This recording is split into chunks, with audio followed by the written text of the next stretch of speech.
Nah, aku ini part 2-nya ya, part 2-nya. Kalau untuk yang part satunya sebelumnya sudah diceritakan ya kan. Nah, sekarang kita part 2-nya yang gejala untuk kista ovarium. Oke. Jadi pertengahan 2021 itu aku operasi kista payudara yang isinya adalah kistanya berisi lemak gitu kan. Setelah dari 2021 gejala itu timbul di 2022. Jadi aku sering nyeri di bagian sini. Aku sering nyeri di bagian sini. Nih, di kanan aku ya. Bagian sini ya. Di bagian sini aku sering nyeri gitu. Awalnya adalah aku kan kalau mandi itu aku suka pakai jongkok ya. Karena kan aku kadang nggak suka kuat diri gitu kan. Jadi ketika aku mandi jongkok kan kita sabunan nih, mau diri atau mau duduk gitu kan, sabunan kadang sabun suka jatuh. Nah, ketika aku ambil dalam posisi jongkok gitu atau sambil duduk, itu ngerasa di bagian kanan aku, loh kok kayak ada benjolan ya gitu, kecil nih segini. Aku ngerasa kecil ya waktu itu ya. Mas ada benjolan kecil ya gitu. Aku feeling kista gitu. Aku feeling kista tapi aku tidak hiraukan karena aku pikir nggak terlalu bikin, maksudnya tidak terlalu mengganggu gitu kan. Sudah gitu kan. Nah, sering nyeri di bagian yang tadi aku unjukin, karena aku mikirnya gini, aku kan dua-duanya anak ini sesar ya, si kakak si adik itu semuanya operasi sesar karena aku punya panggul kecil gitu ya. Apalagi yang pertama si kakak itu sudah infus, sudah divakum, nggak mau keluar juga. Akhirnya ditambah apa namanya, tidak ada apa sih, pembukaannya tuh nggak naik-naik, mandek di dua, air ketuban sudah kering, sedangkan ketika dicolok sama bidan, rambutnya ini udah nyentuh di jari di bawah ituan aku, vagina aku ya, di mulut apa sih, mulut apa gitu, aku nggak ngerti. Nah, akhirnya karena sudah dari beberapa proses lahiran dicoba, sampai terakhir divakum di ASI kakak nggak bisa, akhirnya putus sesar. Karena yang pertama sudah sesar, yang kedua ini ditambah aku punya panggul kecil, jadi aku nggak bisa yang namanya normal, which is sesar lagi yang kedua. Nah yang kedua ini si ade malah lebih parah. Parahnya kenapa? Aku tidak ada pembukaan sama sekali. Terus perut aku tuh kayak balon, tuh nggak balon. Balon tuh kan ada ujung ininya nih ya, ujung tuh kayak. Nah pusar aku tuh kayak gitu. Jadi pusar aku tuh nggak ada lubang, rata gitu kayak balon. Nah satu kayak gitu, terus kedua aku nggak ada pembukaan sama sekali sampai hari H-nya. Padahal udah direncanakan, memang tetap disesar, cuma direncanakan udah bagus. 11 November 2011 hari Jumat jam 11, dan dokternya itu aku kebetulan anak pertama, anak kedua di operasi di Patria Ika dengan dokter Boa apa Bona Ventura gitu namanya, the best pokoknya itu. Nah, sama dia deep handle-nya gitu kan. Nah, dan tidak ada keloid sama sekali gitu kan, tidak ada keloid sama sekali, bagus banget deh pokoknya dokter Bona. Tapi kan sekarang katanya dokter Bona sudah nggak di situ gitu ya. Di mana waktu itu cerita waktu aku operasi kista payudara kan aku di Petrika ya. eh Ya udah, cerita-cerita kayak gitu, akhirnya ternyata dokternya udah lagi nggak di sini, dia pindah ke tempat lain gitu kan, gitu dibutuhkan di tempat lain gitu kan. Ya udah habis itu, tadi sampai mana ya, yang sesar kan. Nah, karena aku pernah sesar 2 kali, sering nyeri di situ. Kan katanya kalau sesar nggak boleh berat-berat, nggak boleh kebanyakan naik turun tangga gitu. Nah, kebetulan aku ngajar di sebuah gym gitu kan, di gym. Pasti kan namanya ruko ya kan, ada lantai 2 lantai 3. Apalagi kalau datang telat, wah itu harus ekstra gimana gitu powernya kalau buat naik tangga ke atas gitu kan kalau udah datang telat. Namanya setiap hari ngajar, dalam sehari bisa 2-3 kali naik turun tangga, mungkin turun berok gitu kan, mikirnya nih gitu kan. Nah kalau orang sesar kan nggak boleh diurut kan gitu, jadi ya udah sakit aja gitu kan, paling dibalur-balurin apa gitu kan. Nah pikiran aku gitu, sering nyeri di sini nih, di bawah kanan nih, perut bawah kanan. Oh mungkin gue turun berok gitu kan, kebanyakan naik turun tangga, kebanyakan beraktivitas gitu kan, udah gitu kan. Nah, itu di pertengahan 2002 berasa deh tuh gejala-gejala itu. Nah, Pas masuk ke 2023 aku lupa sih sebenarnya di tepatnya di bulan apa tanggal berapanya ya. Cuma ketika di pertengahan lah, aku nggak tahu persisnya apa di bulan 5 6 7, aku nggak ngerti, pokoknya sekitar di 2023 nah, makin intens sakitnya gitu. Ditambah aku sering pegel banget. Jadi dari perut bawah kanan merembet ke pinggang ya. Sebenarnya gini nih. Jadi sering diri di sini sampai ke sini sampai ke kaki. Dan selalu setiap hari kayak gitu. Ya. Bahkan kalau jalan aku gini nih, aku angkat gini nih. Kalau diangkat gini itu udah enak banget gitu. Apalagi kalau pas tiduran kita lus-lus gini nih itu enak banget, sama ini enak banget gitu kan. Nah, sekali lagi, aku masih positive thinking karena aku pekerjaan adalah instruktur senam, instruktur cardio dance, di mana tempat aku ngajar itu selalu melewati tangga di lantai 2 atau lantai 3 gitu ya. Jadi aku masih berpikir positif, oh gue kecapean gitu kan, pegel gitu kan dengan aktivitas ngajar yang alhamdulillah lumayan padat gitu kan. Jadi bilang padat enggak, cuma ya adalah gitu setiap harinya gitu kan. Ditambah aku kalau pulang dari ngajar, aku melakukan pekerjaan rumah tangga sendiri gitu kan. Sekali lagi yang tadi aku di sebelumnya aku cerita, aku nggak punya pembantu gitu kan, benar aku handle sendiri gitu kan gitu. Kadang pulang ngajar senam aku memegang kerjaan rumah tangga gitu kan, mungkin kecapean. Nah diurut deh tuh, pegel diurut. Nah anehnya setiap diurut itu biasanya kan yang tadi aku udah pernah bilang di awal 2-3 hari aku udah oke, udah aman. Nah ini kenapa apa namanya, masih masih berlanjut nyerinya. Misalnya aku udah diurut nih, tapi kok nyerinya masih ini ya, pegelnya itu tuh dari yang tadi aku sebut sampai telapak kaki gitu loh.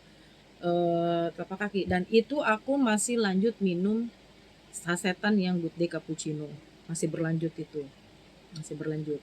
Dari yang Covid 2000, dari yang awal-awalnya Covid ya, yang tadi aku cerita sebelumnya, sehari bisa satu bisa lima saset, bahkan sekali jadi bisa dua itu bisa 3 kali bikin atau 4 kali bikin. Terus kesini aku juga suka minum minuman yang manis-manis yang berkotak gitu kan, kayak susu susu ultra, susu apa gitu kan. Nah itu sebelum aku tahu ya gitu, jadi aku suka minum itu. Nah akhirnya eh, balik lagi ke penyakit yang itu, kok ini nih gitu. Pada saat apa ya, periksa dong ke puskesmas. Nah di puskesmas bilangnya, oh ibu keberatan berat badan nih, jadi ibu nggak imbang, dia bilang gitu. Berat badan ibu sama tinggi badan ibu nggak balance gitu. Itu ada kemungkinan kenapa ibu sering pegel kakinya gitu kan, kakinya ibu sering sakit katanya gitu. Udahlah, terus aku mikir gini, iya gue tahu berat badan gue nggak, iya jatuhnya gue overweight, gue tahu gitu. Tapi ini yang gue rasain tuh beda gitu loh. Dari awal juga udah tahu gitu loh, nggak balance antara berat badan sama tinggi badan, nggak balance. Tapi gue tahu ini yang gue rasa ini beda gitu loh. Ya mungkin dokter puskesmas bilangnya ini aja kali ya, maksudnya yang umum-umum kali ya gitu. Gue nggak tegel gitu, jadi akhirnya gue memutuskan, kalau nggak salah itu mulai mulai apa, berasa kayaknya aduh ini pasti ada yang nggak beres di dalam tubuh gue lagi gitu kan. Nah puncaknya adalah pulang ngajar dari sebuah gym di daerah Puri, malamnya aku nggak tahan, bener-bener tau nggak, orang kayak orang pegel pegel tapi tuh kayak orang merentek dipatahin gitu loh. Pokoknya udah serba salah, begini salah begitu salah gitu, udah diurut berkali-kali tapi masih berasa sakitnya, kayak gitu deh rasanya. Nah, akhirnya sampai ditekuk begini pun aku nggak bisa sakit, sampai suami bilang gini, aku kan ngeluh sama suami tuh kan, udah deh ya pokoknya kita ke rumah sakit besar aja deh kata gitu. Keluar dulu aja deh katanya gitu, pengen di USG aja deh gitu kan, kalau enggak mau dicek aja lah gitu kan. Karena aku ngerasa gini loh, mungkin ketika oke, yang ini aku apa namanya, aku ada dua sih sebenarnya waktu itu, waktu mau berobatnya, antara mau ke kandungan sama ke bagian saraf. Kenapa aku berpikir aku harus ke bagian saraf? Karena yang aku rasain sakit yang ini ya, yang di bagian sini nih, pinggang sini nih, ya di sini. Aku ngerasa mungkin aku pernah jatuh di kamar mandi. Dulu pernah jatuh di kamar mandi dengan posisi kaki kanan kaki kiri lurus, kaki kanannya menekuk kayak orang tahiyat. Jadi kan ini di sini nih. Nah, aku berpikirnya gitu, oh apa gua kena saraf kejepit gitu ya, gitu kan. Nah, akhirnya udah pas balik dari yang sebuah gym itu aku ngobrol sama suami, coba deh kakinya ditarik ditekuk begini gitu kan, sakit nggak gitu, takutnya kamu usus buntu. Nggak ada, gue nggak ada riwayat penyakit usus buntu, saya bilang gitu kan. Nggak ada kata gitu, udahlah pokoknya kita ke ini aja deh, ke rumah sakit gitu kan. Akhirnya ke rumah sakit, ke rumah sakit eh, Patrika. Nah aku bingung nih, aku ceritain kan di ruangan IGD gitu kan sama suster jaganya gitu kan, dikasih tahu, Bu, kalau untuk kalau untuk poli saraf udah tutup. Karena kan aku waktu itu kebetulan pulang ngajar itu aku udah jam 8-an ya. Jam 8 apa setengah 9 gitu. Akhirnya aku nggak tahan, aku lari ke rumah sakit Petrika. Nah, pokoknya mandi dulu deh nih, aku pikir gitu kan, mandi dulu deh nih, katanya gitu kan. Karena nggak bisa dua-duanya, kata susternya, nggak bisa bu dua-duanya, ibu harus salah satu dulu, ibu mau diobatin yang mana dulu, kata. Kalau ibu mau ke poli saraf, ya ke poli saraf dulu, jangan dari saraf ke ini, nggak bisa gitu kan. Di saraf nanti ibu dikasih, tunjukin dulu nih, apakah benar sakit yang ibu rasa itu dari sana gitu kan. Kalau yang apa namanya, intinya nggak boleh dua-duanya gitu kan, salah satu dulu, ibu mau kemana dulu. Nah kebetulan pada saat aku ke rumah sakit itu, poli sarafnya sudah tutup, bukalah poli kandungan. Nah, akhirnya dicek di USG, dokternya bilang adalah, Bu ini ada kista kurang lebih 5 cm, 5 sentian gitu kan. Oh tapi ini lengket, kata dokternya gitu, lengket katanya gitu kan. Berarti harus dioperasi ya dok, kata dokternya. Ya kak, ya kalau menurut saya sih mesti dioperasi ya, karena kalau nggak dioperasi ibu akan merasakan sakit yang sama gitu. Oh gitu ya dok, yaudah deh dok, operasi aja deh. Aku selalu gitu. Alhamdulillah ya, aku nggak pernah takut untuk dioperasi gitu, karena aku berpikirnya gini, daripada nih penyakit lama-lama di dalam tubuh gue bikin gue gak nyaman juga, jadi better ya udah gitu loh, nggak masalah gue dioperasi lagi gitu kan gitu. Gue cuma penasaran aja, gue cuma satu sih ya, apa sih yang bentukannya itu loh, bentukannya apa sih yang bikin gue sampai segininya sakit, itu aja sih intinya. Kenapa gue memaksa untuk angkat aja dok operasi gitu kan gitu, karena gue pengen tahu dalamnya kayak apa sih yang bikin gue sakit ini gitu loh. Apa namanya, tujuan utama aku gitu, pengen dioperasi gitu kan, bukan dia gimana gimana gitu kan. Ya udah akhirnya penasaran aja gitu, bentuknya kayak apa sih gitu kan. Terus udah kata dokternya, kalau untuk di sini bu alatnya kurang lengkap, paling kita rujukin ibu ke rumah sakit yang lebih besar, kalau nggak ke B ke C gitu gitu kan. Suruhlah Tarakan apa Pelni, aku pilih ke Pelni aja deh gitu karena lebih deket. Sebenarnya deket sih rumah sakit, aku tinggal di daerah Jakarta Barat, alhamdulillah rumah sakit besar-besar gitu ya kayak Pak Tarakan adanya di Cideng, deket juga dari rumah, hitungannya deket gitu. Pelni lebih-lebih, Patraika juga deket gitu kan, hitungan menit doang. Bakti juga apalagi sama gitu kan, karena Pelni kesananya Bakti itu yang deket Palong Selipi gitu kan, hitungannya cuma menit doang gitu kan. Jadi eh, aku pilih ke Pelni aja deh gitu kan. Ya udah akhirnya aku berobat ke Pelni, dirujukinlah ke Pelni gitu kan.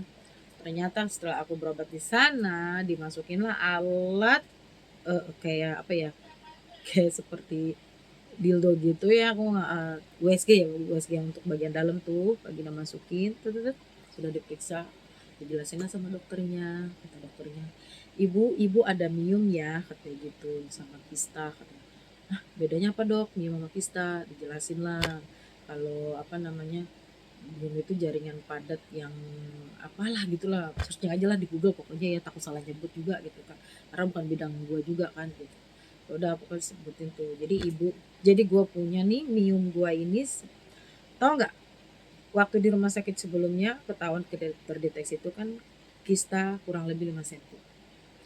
Ketika kalau nggak salah itu selang seminggu apa 2 minggu gitu aku ke rumah sakit Elni. Nah di situ terdeteksi 6, bayangin, cuma 2 minggu apa seminggu 6.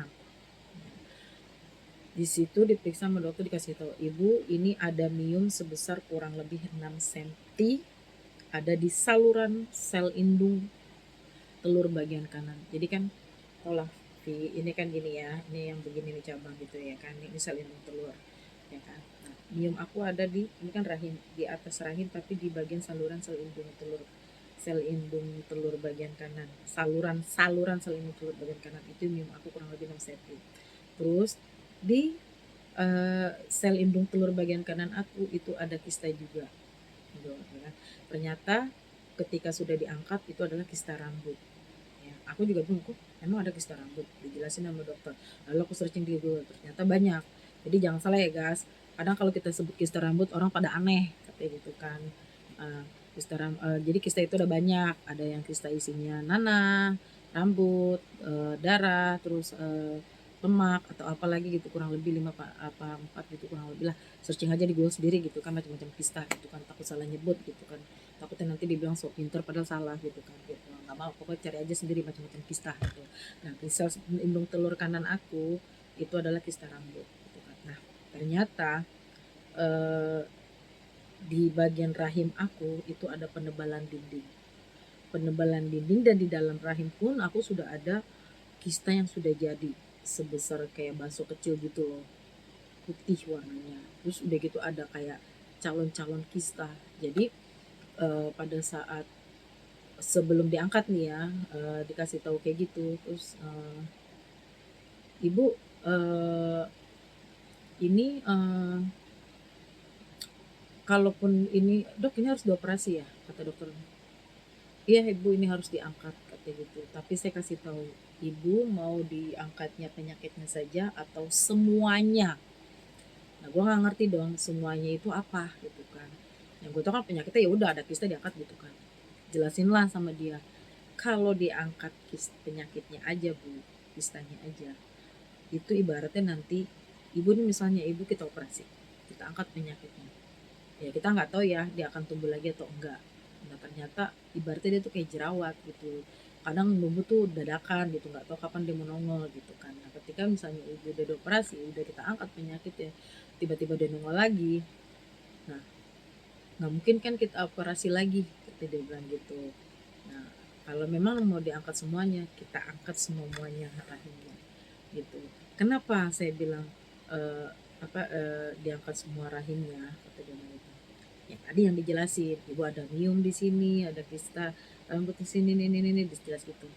Gua nggak mikir lagi, gue bilang, oh yaudah dok, angkat aja.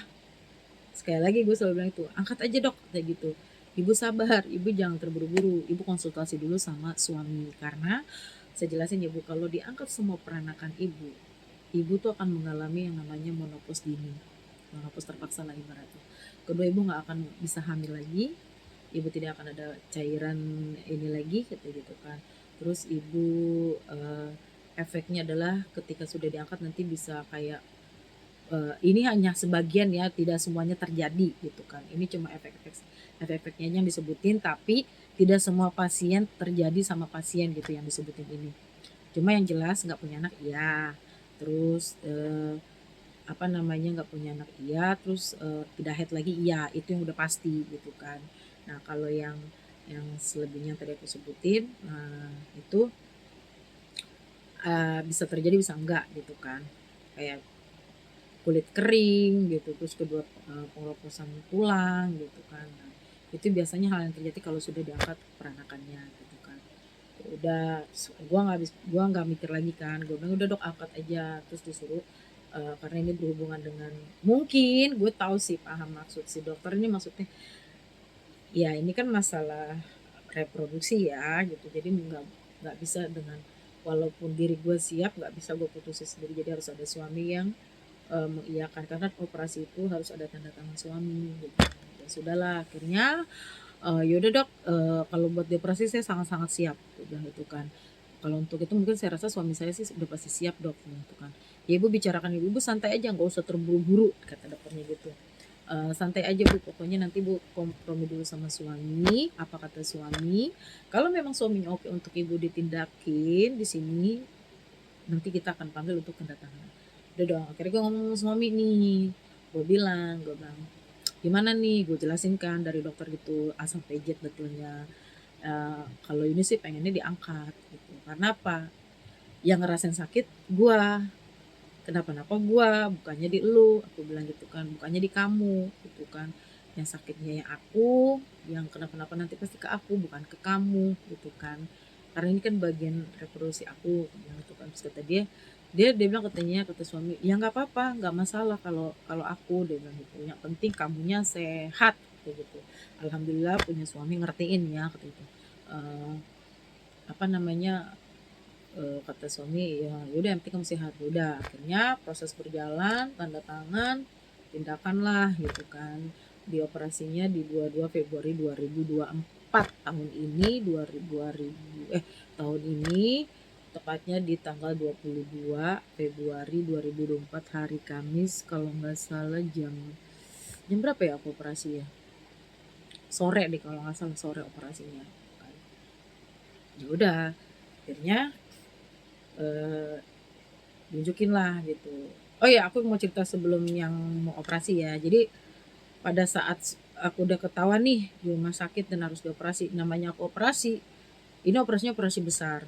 Jadi kan aku bingung dong sama pekerjaan aku gitu. Karena pekerjaan aku ini eh, aku harus rehat lama gitu kan. Dokter bilang sih 3 bulan, cuma aku ngerasa aku waktu sesar aja, ini kan sebenarnya sama ya, cuma beda posisi aja gitu. Jadi waktu sesar aku begini, nah untuk yang operasi kista ovariumnya aku tuh begini, jadi berarti kayak huruf T terbalik gitu loh. Nah, kayak gitu. Nah, aku bilang gini, aduh kayaknya gue mesti izin dulu nih di tempat gym gitu kan. Ngomonglah sama yang handle instruktur, aku bilang gini, Kak, aku mau boleh nggak aku cuti eh, berapa lama Kak cutinya? Aku bilang antara 3 atau 6 bulan deh gitu. Emang kenapa Kak? Aku sebutin dong penyakit aku gini-gini gitu kan. Eh, oh kalau untuk cuti 3 bulan kita masih tolerin, tapi kalau untuk 6 bulan, better kakak lepas aja dulu kelasnya. Nanti kalau kakak sudah sehat balik lagi, kalau kakak udah fix sehat, kakak bisa balik lagi. Kakak nggak ada masalah kok, maksudnya nggak ada kasus apapun. Kakak cuma masalah kesehatan lagi. Iya kak, aku bilang gitu kan. Aku kalau bukan karena kesehatan, aku nggak mungkin cuti, aku bilang gitu. Ya udah nggak apa-apa kata gitu. Biasalah didoakan, kasih semangat gitu kan. Thank you udah. Ya udah terus akhirnya gue putusin gue cuti gitu kan dari kegiatan mengajar sebagai instruktur cardio dance. Sudah berjalan lah, diangkat kan tuh, diangkat. Hasilnya itu sebelumnya kan gue sebelum dioperasi itu gue dipintain pap smear ya buat ngeliat cairan ininya gitu kan. Nah pas di pap smear itu pas sudah beroperasi, habis operasi dokternya bilang bagus kok bu katanya gitu kan. Sehat-sehat ya bu gitu deh pokoknya yang tadi aku bilang kalau habis dioperasi biasanya tuh dokter jenguk jenguk kita untuk lihat kondisi kita, kondisinya bagaimana, bagus apa enggak, itu biasanya H+1 ya biasanya gitu kan. Nah udah terus ini dong kontrol dong bolak-balik seminggu sekali kontrol di sana. Ya udah selang berapa banyak nanya deh aku deh pokoknya banyak nanya, "Dok, ini pantangannya apa? Makanannya?" Katanya gitu. "Ini gejalanya apa sih sebenarnya?" Katanya gitu kan. Terus aku bilang, eee, "Dok, ini aku mau nanya deh. Oh ya, sorry, ini kelewat jadinya. Jadi waktu aku kan aku cerita tadi yang sakit sini kan, di bagian belakang dari bawah sampai ke belakang kan. Nah, aku cerita tuh sama dokter kandungan, "Dok, aku mau nanya deh, Dok. Kalau seandainya operasi kan gue cerita nih semuanya nih gitu kan gue dari sini ke sini sampai gitu kan terus mau dioperasikan bagian depan terus dok kalau ini kan yang mau dioperasi masih di kista di yang di perut aku di kandungan kan bagian depan, nah kalau untuk sakit aku yang di belakang gimana ya dok itu kalau misalnya masih sakit. Oh kalau untuk itu bukan bagian kita bu, dia bilang itu bukan bagiannya kita, bukan partnya kita, dan kita juga nggak tahu ibu sakit pinggang itu karena apa. Better saya saranin MRI biar ketahuan penyakitnya apa gitu. Jadi kalau memang sudah ketahuan, kita bisa rujukin nih ke poli apa kayak gitu. Ya udah, akhirnya dirujukin deh tuh, ya kan. Ketemulah sama dokter urologi. Untuk hari pertama nih konsultasi dulu, cerita lah gitu kan. Gini gini gini gitu kan. Oh enggak, sebelumnya MRI dulu, MRI kan suruh MRI tuh. Ya udah MRI, dari MRI sudah ada hasilnya. Ternyata aku ada kista ginjal dan kista ovarium, apalah bahasa-bahasa dokter gitulah gitu kan. Itu terdua itu tuh. Nah, kalau yang ovarium kan udah ketahuan kan gitu kan sebelum MRI karena sudah ke kandungan dulu kan, ke dokter kandungan dulu gitu. Nah, udah pas udah gitu diunjukin nih sama dokter kandungan. Oh, nih ibu, ternyata ibu kista ginjal gitu. Jadi ibu harus ke bagian urologi. Nanti saya rujukin ya ke dokter ini gitu kan. Dia bagus kok katanya gitu. Bagus kok, hebat katanya gitu. Keren dia katanya gitu kan. Oh iya dok, makasih dok kata aku gitu kan. Ya udah akhirnya selain aku bolak-balik untuk yang apa namanya untuk yang kandungan ini yang mau sebelum operasi nih, aku cerita sebelum operasi. Aku sempat ketemu sekali sama dokter urologi, aku unjukin hasil MRI, jelasin lah, oh ya ibu, ini ibu kistanya lumayan sih gede, dia bilang kayak gitu, tapi ini isinya cairan, kayak gitu. Nanya dong, dok penyebabnya apa sih dok bisa terjadi kista kayak ovarium, kista ginjal gitu kan gitu. Aku nanya kalau yang di kista ginjal, aku bilang kenapa bisa terjadi kista ginjal gitu kan. Wah, kalau untuk spesifikasinya Bu, saya juga tidak bisa apa namanya bilang tuh, oh karena ini kan enggak. Banyak faktor Bu, dia bilang kayak gitu. Bisa jadi Ibu apa namanya dari makanan, dari asupan ibu, terus dari pola hidup ibu. Samalah dokter kandungan sama dokter urologi itu samalah gitu. Ibaratnya bisa jadi dari pola hidup yang nggak sehat gitu kan, pola makan yang nggak bagus gitu. Terus banyak faktor sih bu katanya gitu, nggak cukup nggak cuma hanya itu aja katanya gitu. Makanya saya bilang nggak spesifikasi karena ini gitu kan gitu. Banyak faktor. Oh gitu ya dok gitu. Dok kalau gue nanya nih, gue bilang dok gue cerita yang masalah covid gitu, yang masalah covid tuh gue suka minum itu gitu kan, terus dokternya malah bilang wah itu malah nggak boleh bu, itu kan mengandung gula katanya gitu kan, kalau orang kita itu gula-gula itu harus dihindari dia bilang gitu. Oh gitu dok gitu kan, ibu bisa sampai sehari 5-6. Wah ibu udah kacau itu, ibu udah salah banget katanya gitu. Nah, pokoknya emang itu nggak boleh dok, ya pokoknya minum-minuman yang bersaset-saset itu yang mengandung gula itu sangat tidak dianjurkan bu untuk penyakit kayak macam ibu dia bilang kayak gitu. Oh gitu ya dok gitu. Udah eh, langsung deh otak gue dek, gue sebelum covid nggak pernah yang namanya penyakit begini nih gitu kan, nggak pernah gue ngalamin operasi kayak gini kecuali operasi sesar melahirkan anak gitu kan. Apa penyebabnya karena awalnya gue mulai minum-minum itu ya gitu. Udah gitu kan, ditambah jadi gue punya suami ini kan orang Padang ya, dulu kan gue orang Sunda gitu kan, turunan Sunda gitu kan. Jadi kan kalau Sunda tau lah ya, sayur-sayuran itu pasti kena lah gitu kan. Nah, tapi nggak semuanya sih orang Padang juga nggak kena sayuran, nggak semuanya. Cuma kebetulan gue punya suami ini sangat jarang kena sayur gitu. Jadi gue kalau makan gitu ya terbiasa terbiasa makan makanan Padang yang jarang banget pakai sayur nih sama suami, jadi kebawa nih yang namanya sayuran, buah tuh kagak pernah, bukan kagak pernah makan ya, maksudnya jadi sangat sangat sangat sangat jarang, kadang hampir tidak pernah makan sayur gitu kan gitu. Ya udahlah akhirnya eh, dari situ apa namanya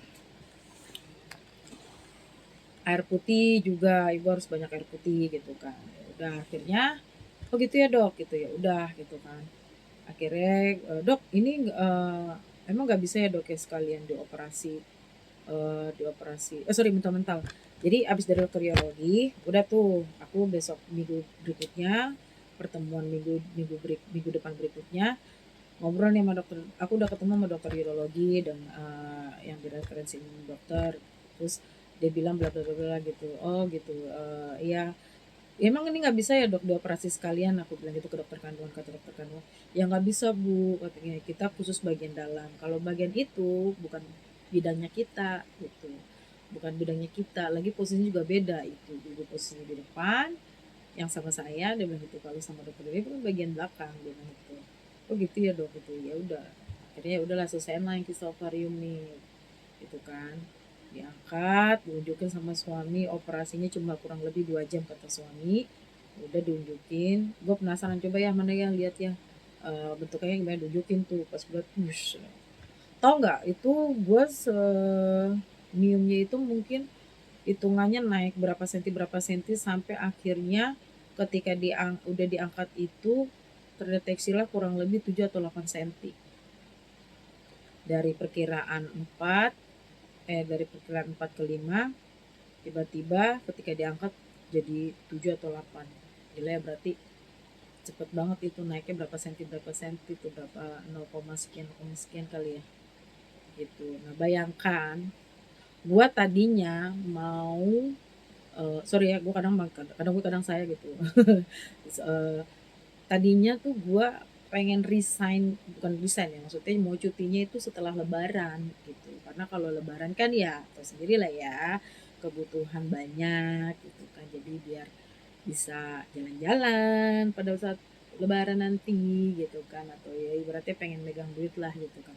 Nah ya udah puncaknya yang tadi itu gue bilang, ketika aku pulang ngajar dari sebuah gym daerah Puri nggak tahan gitu kan, akhirnya aku putusin. Udah gitu kan dokternya juga langsung kasih jadwal, ibu kalau yaudah ibu ini kan udah tanda tangan suami nih, jatuhnya udah tanda tangan suami gitu, diputusin ibu tanggal 22 ya operasi ya, tapi kalau bisa ibu jangan dalam keadaan tidak head katanya gitu kan. Udah tuh ya udah pas udah berjalannya operasi, udah ya itu gue memutuskan sebelum operasi gue bilang ya udahlah, demi kesehatan gue kayaknya mesti cuti ngajar. Udah dong, dokter bilang 3 bulan, tapi gue ngerasa 3 bulan itu nggak cukup karena ini operasi besar bagian perut. You know lah ya, kalau di struktur senam kan kita bergerak semua, terutama di bagian perut, bagian belly, bagian tummy itu nyambung pasti bergoyang, walaupun sedikit pasti kita bergerak gitu kan. Lo jahitannya coy gitu kan, nggak mungkin lah, kayaknya gue nggak cukup kalau untuk 3 bulan recovery. Jadi gue memutuskan untuk, sebenarnya gue tadi setahun gitu kan memutuskannya gitu kan, coba 6 bulan aja deh gitu. Tapi sebelum 6 bulan tuh tawaran ngajar udah mulai ada tuh, kapan ngajar lagi, bisa nggak ngajar lagi gitu kan, gini-gini gitu kan. Aku pikir ntar lah aku masih recovery gini-gini. Nah, pada saat ketika jahitan itu sudah nyambung sama kulit, aku baru berani, tapi aku ngajar tidak 100% full power tenaganya. Nah, ketika klien minta aku untuk balik lagi ngajar ke dia, aku jelasin, aku ini habis operasi kistal ovarium. Nah, akhirnya dia cerita lah, aku jajan A sampai G gitu kan. Jadi kalau memang mau sama aku orangnya fair-fairan gitu kan. Gak mau demi cuan aku memaksakan diri, tapi aku yang dirugikan, aku nggak mau. Nah, aku bilang, kalau memang mau sama aku bisa sih gitu kan, karena ini jahitan juga udah nyentuh sama kulit kan, tapi aku nggak bisa powerful, aku bilang gitu. 50% pun aku enggak gitu, paling aku kasih contoh, misalnya aku kasih gerakan gini, nanti kalian prakteknya gini, mereka oke jalan gitu kan, alhamdulillah masih ada rezeki gitu kan, masih dikasih rezeki sama Allah gitu kan, untuk job-job ngajar gitu kan. Ya udah, nah terus akhirnya kan bolak-balik kontrol, dikasih unjuk lah, lepas jahitan gitu kan. Nah, sempat jahitan aku pada kista ovarium itu bermasalah karena aku tipikal orang yang keringetan, jadi bergerak sedikit keringetan. Nah, ketika pulang dari rumah sakit, ya ini aku bilang aku menghandle sendiri semuanya, kerjaan kan gitu kan. Akhirnya pas pulang melihat rumah berantakan, daripada di tiduran terus nonton TV, tiduran nonton TV, aku nggak betah gitu kan. Jadi coba deh pelan-pelan gitu, kerjain ini kerjaan rumah tangga nih gitu kan, nyapu ngepel gitu kan, pelan-pelan aja gitu. Ya balik lagi yang tadi gue bilang, aku orangnya keringetan, bergerak sedikitnya keringat, mungkin itu keringat karena itu jahitan, jadi agak sedikit jahitan bagian atas itu kayak denyek gitu loh, keluar cairan bening gitu, cairan cairan darah bening gitu gitu kan. Nah, konsultasi sama dokter tuh, ibu kena keringet ya, iya dok ini gitu kan udah. Nah pas udah proses pengeringan pemulihan sudah mulai merapat, terus kan dikontrol hari keberapa ya sama dokter gitu ya, dok ini aku udah balik lagi kok, oh nggak usah bu, ibu udah aman kok, hasil ibu juga bagus gitu. Hasil apa namanya yang cairan apa tuh yang dari vagina tuh, yang pasmir, bagus kok ibu, nggak ada bakterinya katanya gitu, tidak arah ke arah yang septic itu katanya gitu, aman katanya gitu. Terus ininya juga kistanya mamiumnya itu masih aman katanya gitu, tidak ada ke arah sana. Aku bilang alhamdulillah ya Allah gitu kan, alhamdulillah banget deh gitu. Ya udah, akhirnya recovery lah kurang lebih 5-6 bulan, tepatnya di habis lebaran 5 hari. Tadi kan aku mau habis lebaran 12 hari, tapi kayaknya nggak banyak kegiatan, ya udahlah sekarang aja lah perbedaannya gitu kan. Habis lebaran 5 hari aku pengobatan bolak-balik tuh ke bagian urologi untuk kista ginjal gitu kan. Nah akhirnya menunggu lumayan digantung, bukan digantung, aku nggak ngerti karena mungkin di bagian urologi memang itu pasiennya banyak banget. Aku udah gitu dokternya dinas ini itu malam ya, jadi kadang tuh pasiennya bisa 55 lebih gitu, kadang aku pernah pokoknya kalau udah ke urologi tuh aku bisa pulang bisa jam 11, jam 12 atau bahkan setengah satu gitu kan, gitu. Ya udah akhirnya pengobatan itu lumayan lama, sebulan setengah aku baru dapat jadwal operasi. Ya udah akhirnya dioperasi.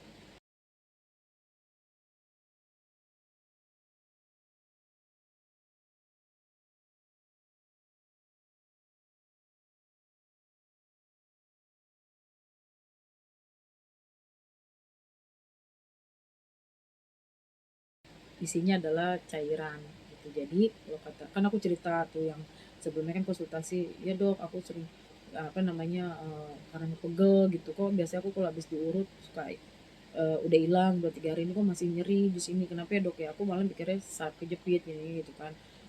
Ternyata pas di MRI hasilnya kista ginjal gitu, jelasin sama dokter gitu.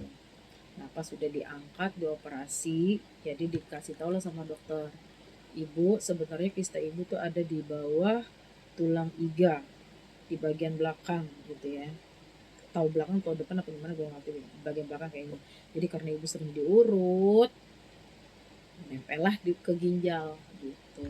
Ya udah akhirnya aku paling curhat di story gitu kan, dalam hati ya mohon maaf ya, emangnya gue tahu gue bakal punya penyakit kayak gitu ya kan, bakal tahu itu adalah ternyata kista yang ada di bawah giga gue menempel di situ kan, gue nggak tahu ya kan, kita kan berpikirnya karena gue instruktur senam ya gue mungkin gue kecapean terlalu banyak aktivitas ngajar di luar gitu kan gitu. Ya intinya terlalu banyak aktivitas lah jadi badan gue tuh sering pegel sering ini kan gitu, kalau tahu juga nggak mungkin dong gue urut kan, logikanya gitu aja ya kan. Yang ngedumel dalam hati aja sih, gue nggak ngomong sama dokternya gitu kan gitu. Dan nanti mohon maaf ya dok kalau misalnya saya tahu nggak bakalan saya urut gitu kan.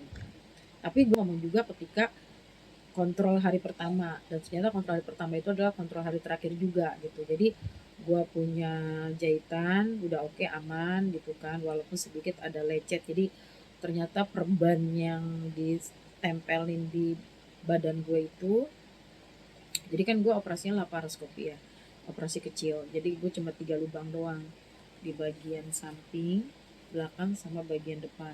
Nah yang dimasukin selain itu di bagian samping gitu. Cuma 3 itu doang. Nah, jadi berhubung gue tipe orang keringetan, jadi plesternya itu sama gue nggak cocok ke kulit gue. Jadi plesternya itu ketika dicabut ada sebagian kulit gue yang nempel di plester itu, ada sebagian yang melenting kayak orang kepanasan, tau nggak, lenting-lenting berair gitu kan. Nah di pinggir-pinggirannya itu akhirnya kata gue pantesan perih, gue bilang gitu kan. Ya udah akhirnya eh, karena gue tahan gue nggak bertahan nih, jadi yang betul itu gue tusuk pakai peniti, gue keluarin airnya biar nggak gue kopen, maksudnya gue keluarin airnya jadi kering, nanti dia akan kering sendiri gitu kan. Kalau ada airnya pasti masih gatel, bahkan bisa merembet kemana ngegedein gitu kan. Jadi terpaksa gue congkel sedikit keluarin airnya biar nanti nggak berair lagi gitu loh ya kan, kalau berair kan dia keluar tuh gitu kan. Ya dibersihin lah pakai Rivanol gitu kan, pakai NaCl, pakai salep pentasimin gitu kan. Udah alhamdulillah, dan kebetulan gue makannya juga sekarang sudah benar-benar sangat dijaga.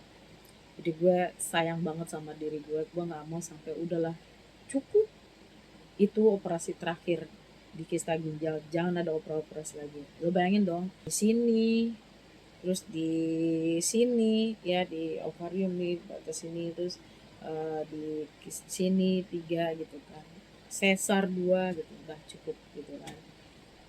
Gitu. Jadi guys, gitu aja ceritanya. Semoga dari sharingan cerita gue ini Semoga membawa manfaat buat kalian gitu ya. Pokoknya jaga makan, jaga jaga badan, jaga pikiran juga, karena nggak boleh stres juga kan. Orang yang penyakit gini nih nggak boleh terlalu stres gitu. Makanya gue kalau misalnya ada masalah atau apa, gue tuh nggak pernah mau mendem. Mendingan gue ceplos-ceplos gitu. Hilang. Intinya jangan nyangkut di sini. Karena nyangkut di sini itu coba kalian buka di Google. Kalian coba buka di Google ya gitu. Apa penyebab orang yang punya penyakit kista? Itu dari pikiran. Jadi kalau dari di sini numpuk tidak terlampiaskan, akan mengendap di sini, bisa mengganggu saluran pembuluh darah. Nah, itu mungkin yang kayak gitu deh. Gitu. Coba searching di Google gitu kan. Makanya semenjak terakhir operasi itu gue rajin banget tuh searching. Apa sih yang bagus buat orang yang sudah pernah penyakit kista, sudah operasi, ya makanannya gitu kan. Apa sih yang harus dihindari, harus jauhin gitu. Dan ternyata gula ya, dari sekian platform sama pembahasan-pembahasan melalui kista gitu ya. Pokoknya yang namanya gula itu sangat dihindarin guys gitu ya. Sangat dihindarin. Jadi kita gulanya itu kalau bisa dapatnya dari buah gitu. Cuma kita balik lagi ya, kita bisa udah sehat nih, makan sayuran, makan buah gitu kan. Sesuai anjuran dokter deh gitu kan. Tapi kan kita nggak tahu ya, kadang proses proses hasil buah itu apakah murni murni gimana ya, kan ada yang model kayak buah disuntik gitu kan, pakai pakai pewarna, terus yang cara ngebibitnya pakai apalah gitu kan, kita nggak tahu ya kan. Kayak makanan kemasan-kemasan itu nggak boleh gitu kan, saset-sasetan itu nggak boleh gitu gini. Pokoknya mengandung gula, terlalu gula itu harus hindarin banget. Dan gue mikir kayak Indomie gitu juga, kalau dokter kandungan sih bilangnya nggak ada pantangan, yang penting protein dibanyakin. Tapi kalau gue searching, protein itu nggak boleh terlalu banyak juga kalau buat orang punya kista gitu. Nggak ngerti, tapi juga kan suka bingung gitu kan, gitu. Nah, terus kalau kata dokter yang urologi, minum-minuman saset itu yang banyak mengandung gula itu yang benar-benar untuk penyakit ginjal tuh dihindarin kayak gitu. Karena kalau misalnya, terus dari oh ya, yang kista ginjal ini katanya bisa juga karena menahan pipis itu bisa juga, bisa bisa berpengaruh ke situ juga gitu kan. Terus pokoknya kalian searching-searching aja lah apa penyebab kista ginjal gitu, banyak faktor-faktornya di situ. Terus bisa juga karena gue buka buka waktu itu di Google pembahasan tentang kista ginjal, ternyata itu kebanyakan vitamin C bisa juga. Nah gue jadi inget, balik lagi, bukan menjelekan nama produk ya, bukan gitu, mungkin gue nya aja yang terlalu overdosis gitu. Jadi ya ibaratnya apapun, segala sesuatu yang berlebihan itu nggak bagus ya kan, gitu. Di Islam pun juga ada kan, yang berlebihan itu tidak bagus gitu. Nah, jadi gue baru ingat ketika ketemu kalimat kayak gitu, kista ginjal bisa bisa disebabkan oleh kelebihan vitamin C itu, misalnya dari obat vitamin C apa gitu. Nah gue baru ingat, gue kan seneng banget minum CDR ya, tau dong CDR. Nah, CDR itu gue nganggap itu udah kayak kayak permen gitu loh. Jadi harus dosisnya 1 hari sekali atau 2 hari sekali. Gue sehari tuh bisa, satu sekali seduh bisa dua, bahkan bisa sekali seduh dua, bisa 2 kali minum sehari pagi sama malam gitu. Kalau lagi ada stok CDR. Karena kan itu buat kita mikir buat bagus buat tulang ya. Sekali lagi ya, jangan diikutin nih. Jadi sesuatu yang berlebihan itu nggak boleh. Terus kedua, ikutin anjuran yang ada di produk, misalnya kayak minuman CDR gitu ya. Ya misalnya 2 hari sekali, ya udah lu 2 hari sekali aja. Jangan semau jidat lu, mentang-mentang itu enak di tenggorokan lo, lu main asal tengguk-tengguk aja gitu kan. Apalagi di hawa panas, enak banget itu kan gitu. Nah itu gue berpikir, oh mungkin gue awal punya gejala kista ginjal dari situ kali gitu kan. Setiap gue punya minuman seperti CDR atau apa gitu, gue minumnya tuh overdosis gitu. Jadi aturan takarnya sehari sekali atau 2 hari sekali.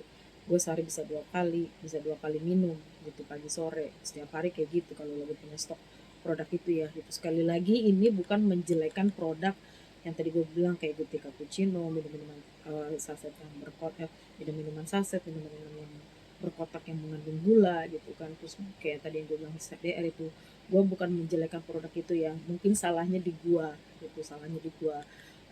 Misalnya contohnya ya salahnya gua karena apa, gua terlalu overdose minumnya gitu kan gitu. Kayak misalnya kayak Good Day Cappuccino, namanya bagus Good Day Cappuccino tapi nggak bagus buat tubuh gua. Mungkin setiap manusia itu hormonnya beda-beda ya, pria sama wanita beda-beda. Mungkin gua punya hormon itu nggak cocok kena minum-minuman seperti itu. Sekali lagi, gue punya hormon nggak cocok mungkin kena minum-minuman seperti itu. Jadi itulah yang menyebabkan timbulnya kista-kista yang ada di dalam tubuh gue gitu kan. Jadi semua manusia itu katanya sih kalau nggak salah ya ada kista. Tapi beda-beda kan, tubuh orang beda-beda, hormon orang beda-beda. Mungkin gue punya kista aktif. Jadi kalau ketika kena minuman kayak gitu, dia akan cepat berkembang.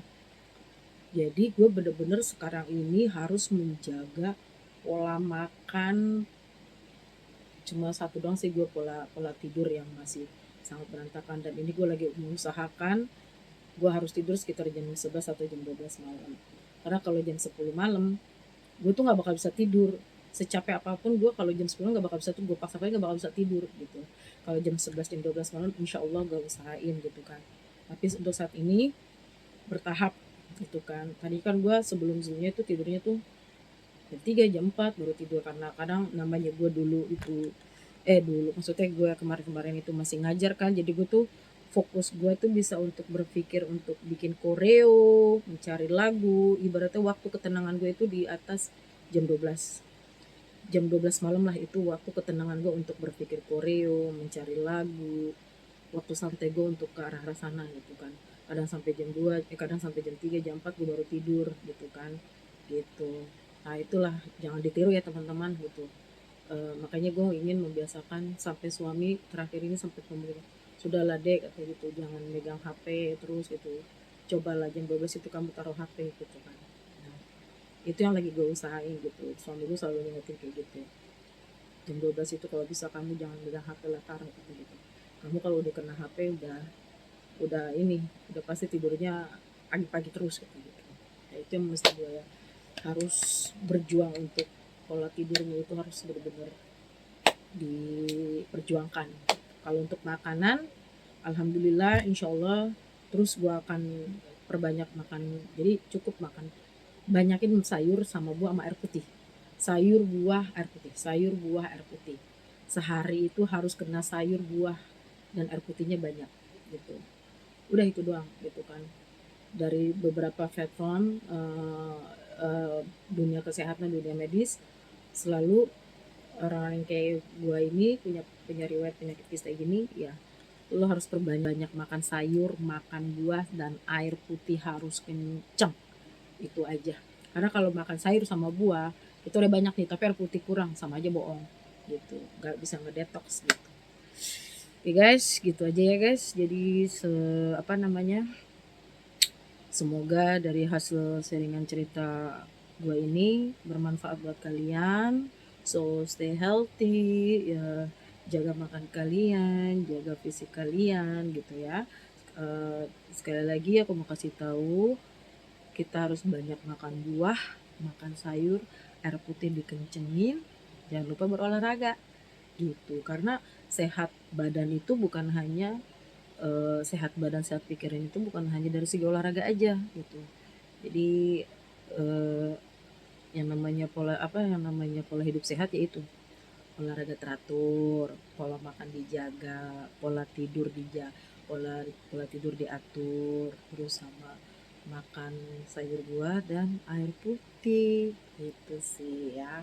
Semoga bismillahirrahmanirrahim. Insya Allah itu adalah operasi yang terakhir, tidak ada operasi-operasi lagi. Ya Allah, nauzubillah min dzalik, jangan sampai nongol-nongol lagi gitu ya. Semoga gue bisa menjadi orang yang lebih baik di dalam diri gue untuk segi kesehatan. Itu aja sih.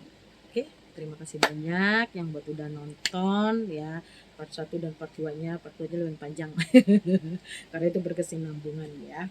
Gitu. Jadi semangat buat kalian, selalu ingat dengar kata dokter, semangat hidup sehat. Kalau sudah sehat jangan lupa yang tadi aku sebutin ya, dikerjakan gitu. Bukan untuk kalian aja tapi untuk aku juga gitu ya gitu. Pokoknya yang sakit semoga cepat sembuh, cepat diangkat penyakitnya, yang sehat selalu tetap sehat, jaga badannya. Oke, itu aja sih. Assalamualaikum warahmatullahi wabarakatuh. Salam sehat, salam semangat.